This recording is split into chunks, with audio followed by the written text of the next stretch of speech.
नमस्कार बच्चों।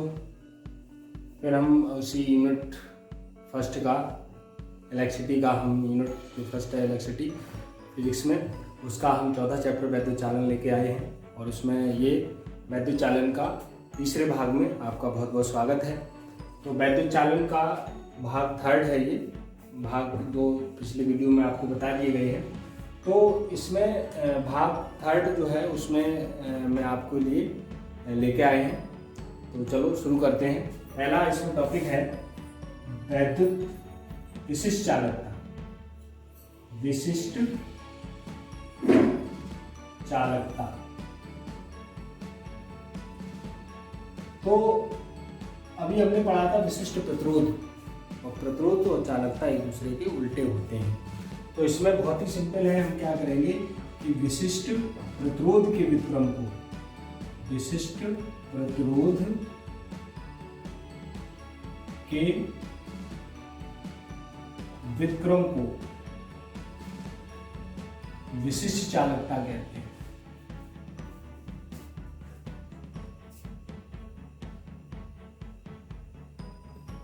ठीक, इसे सिग्मा से व्यक्त करते हैं।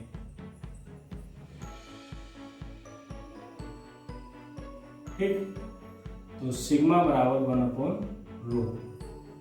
ये विशिष्ट प्रतिरोध होता है ρ, और विशिष्ट प्रतिरोध को ρ से व्यक्त करते हैं, विशिष्ट चालकता को सिग्मा से व्यक्त करते हैं। तो इसका मात्रक जो है वो विशिष्ट प्रतिरोध का उल्टा हो जाएगा। तो विशिष्ट प्रतिरोध का मात्रक आपको याद होगा ओम मीटर होता है। विशिष्ट प्रतिरोध का मात्रक ओम मीटर, चालकता क्या हो जाएगा प्रति ओम मीटर, उल्टा हो जाएगा प्रति ओम मीटर। ठीक है, और इसका जो है विमा है वो आपकी उल्टी हो जाएगी, जहाँ प्लस है वहाँ माइनस कर दो, जहाँ माइनस है वहाँ प्लस हो जाएगा, और ये आपका विमा होगा। ठीक है, तो इसका मात्रक आपका हो जाएगा प्रति ओम मीटर, और इसकी विमा ओम मतलब जो विशिष्ट चालकता है वो विशिष्ट प्रतिरोध का उल्टा होता है। तो उसके मात्रक और विमा याद रखिए, उसी को उल्टा कर देंगे। अब जैसे यहाँ पर हम ρ का मान लगाएं तो सिग्मा बराबर क्या हो जाएगा हमारा 1/RA/L। तो L ऊपर पहुँच गया, तो हमारा फॉर्मूला क्या बनेगा, सिग्मा L/RA। इससे हम कोई चीज़ जब पूछी जाती है तो हम लगा सकते हैं। ठीक है बच्चों, तो ये हमारा विशिष्ट चालकता हो गया। जैसे विशिष्ट प्रतिरोध होता है उसका उल्टा विशिष्ट चालकता होती है, वैद्युत प्रतिरोध होता है उसकी वैद्युत चालकता होती है, दोनों एक दूसरे के उल्टे होते हैं, वैसे ही है। ठीक है, चलिए आगे बढ़ते हैं, बहुत जल्दी जल्दी हम आपको बताते हैं। तो अगला है हमारा अनुगमन वेग। अनुगमन वेग या अपवाह वेग। अनुगमन वेग या अपवाह वेग। ठीक है बच्चों, आप लोग जानते हैं कि चालक किसे कहते हैं। आप लोग सभी छोटी क्लासों में पढ़े होंगे चालक किसे कहते हैं। तो चालक क्या होता है कि चालक उसे कहते हैं जिसमें मुक्त इलेक्ट्रॉन होते हैं। चालक जिसमें मुक्त इलेक्ट्रॉन होते हैं उसको हम चालक कहते हैं। अच्छा, मुक्त इलेक्ट्रॉन जो कभी कभी आपको पता होगा कि सबसे अच्छा चालक कौन सा होता है। तो सबसे अच्छा चालक वो होगा जिसमें मुक्त इलेक्ट्रॉनों की संख्या सबसे ज़्यादा होगी। अच्छा, सबसे ज़्यादा जो मुक्त इलेक्ट्रॉनों की संख्या होती है वो आपके चांदी को माना गया। बहुत अच्छा चालक जो है वो चांदी होता है, क्योंकि चांदी में मुक्त इलेक्ट्रॉनों की संख्या सबसे ज़्यादा होती है।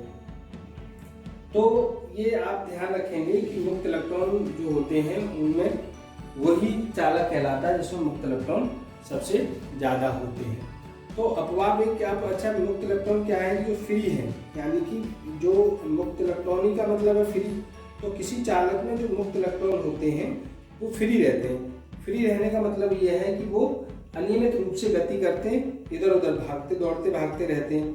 तो क्या है कि अनुगमन वेग जो होता है किसी चालक में उपस्थित मुक्त इलेक्ट्रॉन, जो मुक्त इलेक्ट्रॉन होते हैं वो अनियमित रूप से गति करते रहते हैं। जब उस चालक तार के सिरों पर हम विभवांतर लगा देते हैं, बैटरी लगा देते हैं, तो वो सारे जो मुक्त इलेक्ट्रॉन हैं वो अपनी अनियमित गति को छोड़कर एक नियत वेग से वैद्युत क्षेत्र की विपरीत दिशा में गति करने लगते हैं। उस नियत वेग को हम क्या कहते हैं, अनुगमन वेग कहते हैं। आपने देखा हो जब बच्चे कभी क्लास में मतलब उधमबाजी हो रही है या मस्ती हो रही है और कोई टीचर आ जाते हैं तो क्या होते हैं, सारे बच्चे अपनी एक नियत स्थान पर बेंच पर बैठ जाते हैं। तो क्या है सर, क्या है वो एक मतलब बाह्य वैद्युत क्षेत्र है, यानी कि बैटरी है जो लगाई गई है। तो इलेक्ट्रॉन चालक में सभी मुक्त इलेक्ट्रॉन होते हैं तो अनियमित गति करते हैं। जब उसके सिरों पर हम विभवांतर लगा देते हैं, कोई सर आ जाते हैं तो सारे बच्चे क्या होते हैं, एक ही लाइन में अपनी अपनी जगह बैठ जाते हैं। तो वही है कि किसी चालक में जो मुक्त इलेक्ट्रॉन होते हैं, किसी चालक में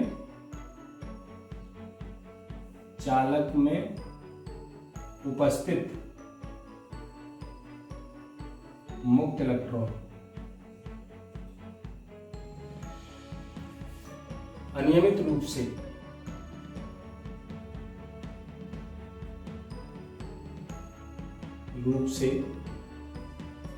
गति करते हैं। जब आपका कभी कॉलेज में लंच होता है तो सारे बच्चे इधर उधर अनियमित रूप से गति करते हैं, कोई इधर जा रहा कोई उधर जा रहा है। फिर एक लंच समाप्त होने की बेल लगती है तो वो क्या हो गया, विभवांतर हो गया। फिर क्या होते हैं, सारे बच्चे अपने क्लास की तरफ प्रस्थान करते हैं, एक नियत वेग से जाने लगते हैं। तो वही नियत वेग को हम अनुगमन वेग कहते हैं कि किसी चालक में उपस्थित मुक्त इलेक्ट्रॉन अनियमित रूप से गति करते हैं। जब चालक के सिरों पर विभवांतर स्थापित किया जाता है, लगाया जाता है, तो मुक्त इलेक्ट्रॉन अपनी अनियमित गति को छोड़कर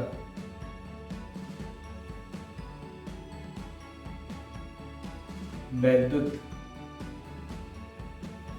क्षेत्र के विपरीत दिशा में एक नियत वेग से गति करने लगते हैं। इस नियत वेग को ही अनुगमन वेग कहते हैं। इसे BD से व्यक्त करते हैं। डेप्थ वेलोसिटी होती है ये, डी डेप्थ वेलोसिटी। तो आपने कभी देखा होगा कि जैसे मान लीजिए आप घर में उद्यमबाजी कर रहे हैं, मौज मस्ती कर रहे हो और मान लीजिए आपके मम्मी पापा आ जाते हैं तो क्या हो जाता है, आप एकदम साइलेंट हो जाते हैं। तो वही अनुगमन वेग होता है। किसी चालक में, चालक तभी बनता है जब उसमें मुक्त इलेक्ट्रॉन होंगे, या तो उसमें मुक्त इलेक्ट्रॉन नहीं होंगे तो वो चालक नहीं होता। लकड़ी है चालक नहीं है क्योंकि उसमें मुक्त इलेक्ट्रॉन नहीं होते। तो चालक, प्रत्येक चालक में मुक्त इलेक्ट्रॉन होते हैं। तो चालक में जब मुक्त इलेक्ट्रॉन होंगे, फ्री इलेक्ट्रॉन होंगे तो वो अनियमित रूप से गति करते हैं। तो फिर क्या करते हैं, जब उनके बीच सिरों के बीच में हम विभवांतर लगा देते हैं, कोई बैटरी से जोड़ देते हैं, तो वो जो इधर उधर गति कर रहे थे वो क्या करते हैं, नियत वेग से गति करने लगते हैं। उस नियत वेग को ही हम क्या कहते हैं, अनुगमन वेग कहते हैं। इसे BD से व्यक्त करते हैं। ठीक है बच्चों, तो ये अनुगमन वेग और विशिष्ट चालकता की परिभाषा हो गई। आप लोग इसे नोट कर सकते हैं, बहुत सिंपल है। आप अपवाह वेग यानी कि आपका, जैसे हमने आपको पहले बताया कि जैसे आपका लंच होता है कोई आपका, तो सारे बच्चे इधर उधर डिस्टर्ब हो जाते हैं, इधर उधर घूमने लगते हैं। फिर आपकी लंच खत्म होने की बेल लगती है तो सारे बच्चे अपनी क्लास की तरफ एक नियत वेग से जाने लगते हैं। वो जो बेल लगी है वही आपका विभवांतर लगा दिया जाता है। तो वो सारे इधर उधर जो अनियमित गति थी वो सब छोड़कर अपनी क्लासों की तरफ सब जाने लगते हैं, एक नियत वेग से जाने लगते हैं। उसी को हम अनुगमन वेग। ठीक है, अब एक बहुत इम्पोर्टेंट है आपका, मोस्ट इम्पोर्टेंट मैं आपको बताऊं, अनुगमन वेग तथा धारा में संबंध।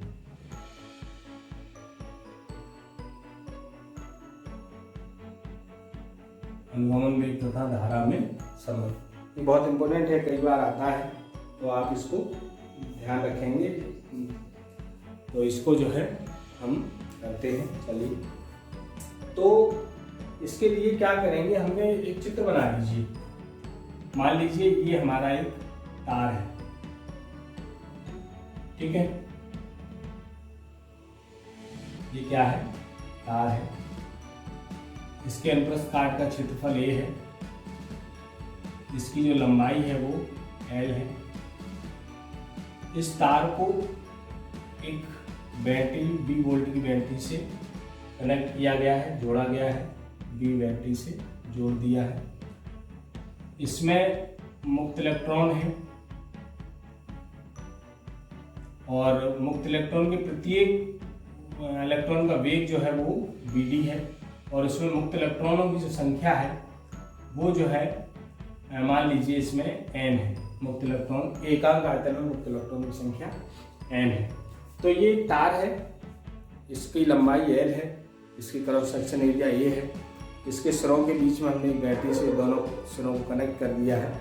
तो जो इलेक्ट्रॉन है इसमें, वो जो मुक्त इलेक्ट्रॉन है वो नियत वेग से B वेग से गति करने लगते हैं वैद्युत क्षेत्र की विपरीत दिशा में, ठीक है। तो ये इधर ऐसा लगा दो, वैद्युत क्षेत्र की विपरीत दिशा में। तो हम ये लिखेंगे कि माना एक चालक तार की लंबाई L व अनुप्रस्थ काट का क्षेत्रफल कैपिटल A है। इसके प्रति एकांक आयतन में मुक्त इलेक्ट्रॉन की संख्या स्मॉल n है तथा इसके सिरों पर B वोल्ट की बैटरी लगा देने पर चालक में प्रवाहित धारा I निम्न होगी। निम्न का मतलब नीचे होगी। तो हमने जो इसमें बनाया है वो लिख दिया कि माना तार की लंबाई L है, उसके अनुप्रस्थ काट का क्षेत्रफल A है और उसके प्रत्येकांक आयतन में जो इलेक्ट्रॉनों की संख्या है, मुक्त इलेक्ट्रॉनों की, वो N है और प्रत्येक का अनुगमन वेग जो है वो BD है। ये शायद हमने नहीं लिखा, ये है। इसके प्रत्येकांक आयतन में मुक्त इलेक्ट्रॉनों की संख्या N है, यही जोड़ देते हैं, N है तथा प्रत्येक इलेक्ट्रॉन का अनुगमन वेग BD है। अनुगमन वेग क्या है? BD है।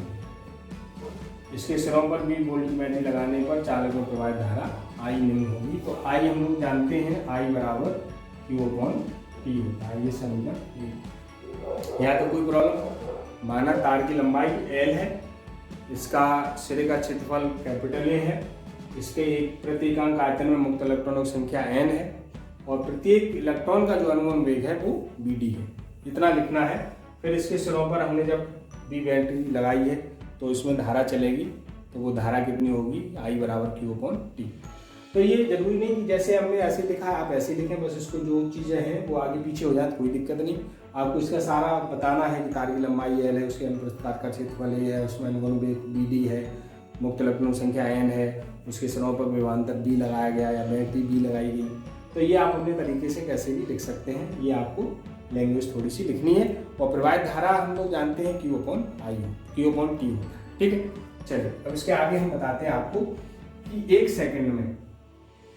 सेकंड में चालक में उपस्थित मुक्त इलेक्ट्रॉनों द्वारा घेरा गया आयतन वो हो जाएगा आपको ABD। क्योंकि अनुगमन वेग bd है और 1 सेकंड में जो वेग होता है वही दूरी बन जाती है। जैसे हम पढ़े चाल बराबर दूरी बटे समय, समय की जगह 1 लगा दें तो दूरी बटे चाल हो, दूरी बराबर चाल हो जाएगी। तो जो चाल होगी वही क्या हो जाएगा, दूरी बन जाएगी 1 सेकंड में। तो 1 सेकंड में जो दूरी है वो bd है और उसका क्षेत्रफल a है। तो 3 दूरियों का गुणनफल आयतन कहलाता है। क्षेत्रफल में लंबाई चौड़ाई होती है और एक और जो 3 दूरियां होगी इनका गुणनफल जो है वो क्या है, आयतन है। और ध्यान ये रखना 1 सेकंड में जो चाल है वही उसकी दूरी बन जाती है। तो 1 सेकंड में चालक में मुक्त इलेक्ट्रॉनों द्वारा घेरा गया आयतन जो है वो a होता है। अब क्या करेंगे कि 1 सेकंड में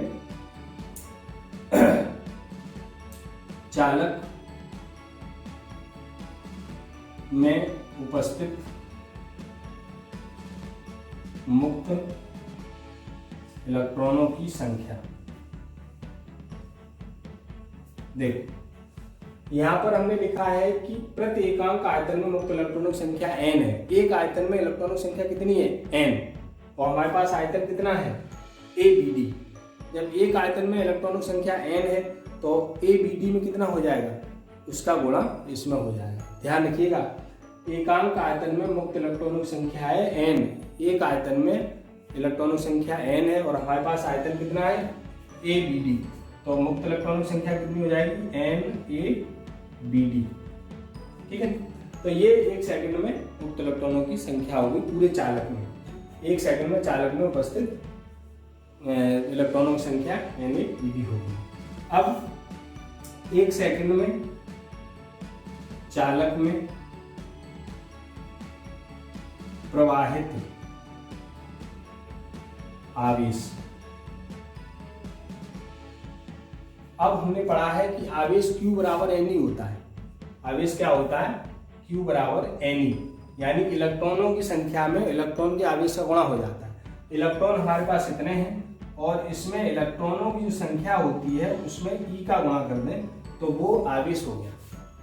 तो 1 सेकंड में चालक में प्रवाहित आवेश कितना हो गया, इलेक्ट्रॉन कितने हैं, इतने, और एक इलेक्ट्रॉन का आवेश कितना होता है, 1.6 × 10⁻⁻19। आपने पढ़ा होगा कि E बराबर 1.6 × 10⁻⁻19 कूलम होता है। तो ये एक इलेक्ट्रॉन पे आवेश होता है। इलेक्ट्रॉन हमारे पास कितने हैं, NaBd। तो इसमें यदि E का गुणा कर देंगे तो ये पूरे चालक में प्रवाहित आवेश निकल आएगा। पूरे चालक में जो आवेश प्रवाहित होता है वो निकल आएगा, क्योंकि एक इलेक्ट्रॉन पे आवेश इतना है। अब यहाँ जैसे यही हम ले रहे हैं, इलेक्ट्रॉन की संख्या n है, लेकिन यहाँ इलेक्ट्रॉन की संख्या कितनी है, NaBd। तो इस n की जगह क्या लग जाएगा, NaBd और E लग जाएगा। अब हमें निकालना कितना है, t सेकंड में। अतः t सेकंड में चालक में प्रवाहित आवेश Q बराबर,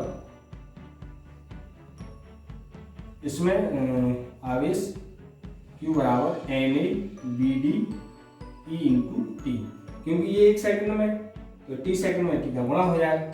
तो आप क्या लिखेंगे, Q का यह मान समीकरण 1 में रखने पर तो हमारा क्या हो जाएगा, I बराबर NaBd E T बटे T।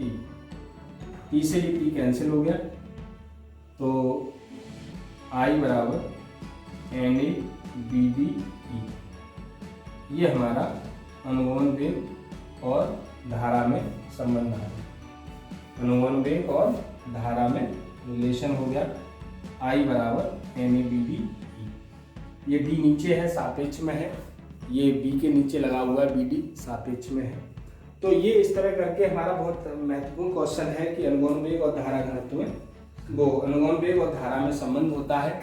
तो इस तरह करके ये हमारा अनुगमन वेग और धारा में रिलेशन निकले आया। बहुत सिंपल है, आप एक चित्र बनाएंगे, उसका वर्णन करेंगे और 1 सेकंड करके ये निकालेंगे। ओके बच्चों, बहुत बहुत धन्यवाद, नमस्कार।